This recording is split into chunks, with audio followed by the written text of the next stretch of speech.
Hello, my name is Donna Sauter and I'm the Information Manager for Research and Innovation. A little over 2 years ago, research became one of the most talked about aspects of healthcare as we faced the COVID-19 pandemic and quickly had to adapt and adopt new ways of working. With guidance from the NIHR, our leadership team, Alison, Lynn and Terry-Ann, quickly assessed what changes needed to be made. These included quicker study setup and pausing any non-urgent research. We came together, led by Alison, to assess and pause any studies where it would not affect patient safety. As studies paused, COVID cases increased, and so did the urgency to begin research into this new and deadly virus. Lynn is our research matron, and she manages the setup of new trials at SFH.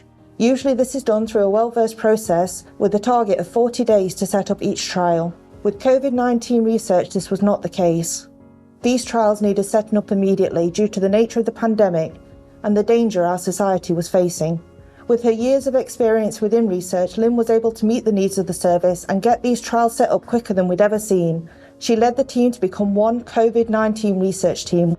I worked very much behind the scenes, but I do have memories of my colleagues, the determination and the masked fear in their eyes. I heard stories of the COVID wards, how they did as much as they could in the rooms to prevent anybody else having to go in and get exposed. I heard of hands being held, helping patients to make phone calls. I even heard about how somebody brought in a pair of glasses for a patient who'd forgotten his reading glasses. I have to say I've never been prouder to be part of a team, professionally and personally, especially as they became my family when I was isolated from my own. To date, we have opened 14 COVID-19 trials, each one bringing its own challenges. However, many have been a cause for celebration as we've seen positive practice change and our patients getting access to the treatment that they need. Restart and regrowth are very much priority coming out of the pandemic now. Over the last year, we have reopened most of the trials that were paused with guidance from the NIHR. Over 30 new trials have been opened, UPH and non-UPH alike, over the last year, and whilst our portfolio grows, so does our team. We could not have gone through this as an individual team, however, and have been supported by outstanding consultants and staff across the Trust, banding together for the good of our patients. For this, we cannot thank them enough. Remember, research changes lives, practice and experiences, and we're proud to be research at SFH. I was delighted to be involved in the recovery study. This study offered us an opportunity to undertake research to answer urgent questions about the best treatments for COVID-19. It was designed and set up incredibly quickly. We were able to join in early because we'd already done the work to set up a flu study with very similar aims. I've led a number of studies at Sherwood in the past, and I was reassured that this was a real-world study. This means that the results could be used to make a real difference to patients. This was because there were very few reasons that patients couldn't take part in the study, and they were eligible for inclusion as soon as they had been enrolled and consented. This is critical to this type of study. The first results became available within a few months, and changes to treatment were immediately introduced. It was a great feeling to know that we had helped to discover that steroid treatment led to an improvement in patient outcomes, reducing death by up to a third. Lots of further treatments have been added over time, and we have continued to recruit patients to the study. Every time a new outcome is published, the research team at Sherwood should feel rightly proud that their hard work has been key to this finding. The study has been a great success, and that wouldn't have been possible without our research team. So thanks very much to them.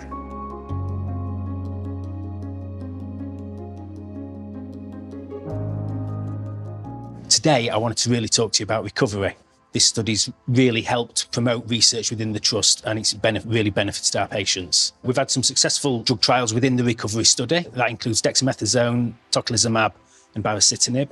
We've also had some drug trials within it that haven't worked. But this isn't necessarily a bad thing. Patients were randomised to convalescent plasma, which over the first year of the pandemic, we put a lot of hours in on the wards, setting up the infusions, monitoring the patients with the infusions. While this was going on, we were supporting the staff on the ward. The research study decided that there was no benefit from patients having convalescent plasma. Convalescent plasma had been promoted around the world as a possible treatment for COVID, for patients that are hospitalised with COVID, whereas the recovery trial proved that it didn't work. So again, this benefited our patients from getting a treatment that wouldn't help them in the end. So I'm Jackie Widdowson. In May 2020, after a week of contracting COVID and feeling well, I was admitted into Kingsman Hospital.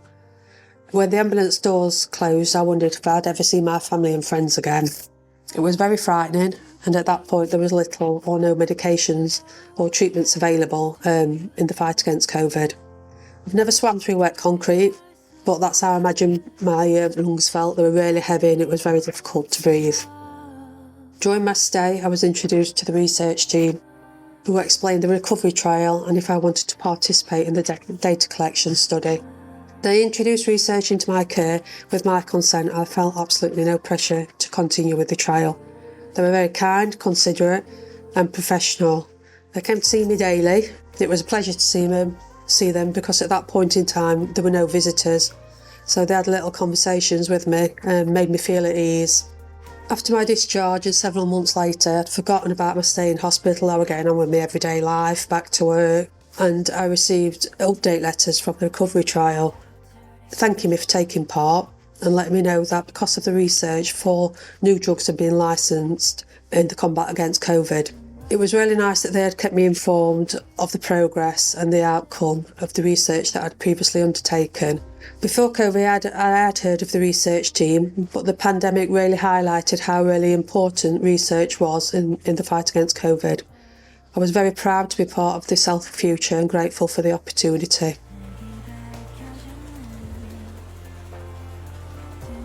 In February this year, I was unlucky enough to fall ill again. I contacted the research team and I didn't hesitate to sign up for the panoramic study, especially to ensure I didn't get admitted into hospital again. The panoramic study focused on antiviral drugs, antiviral medication. This was delivered to my door and it was to support me in not getting admitted into hospital again. The research team again talked me through everything and obtained my consent, made sure I understood everything before I proceeded with the antiviral medication. They were always there if I needed them. They were at the end of the phone, answered any queries. They're absolutely brilliant with me. Before starting the antiviral medication, I did feel quite poorly again and it did knock me off my feet and put me in bed again. Around 24 hours after taking the medication, I began to feel much better and I believe that this medication aided me in my recovery.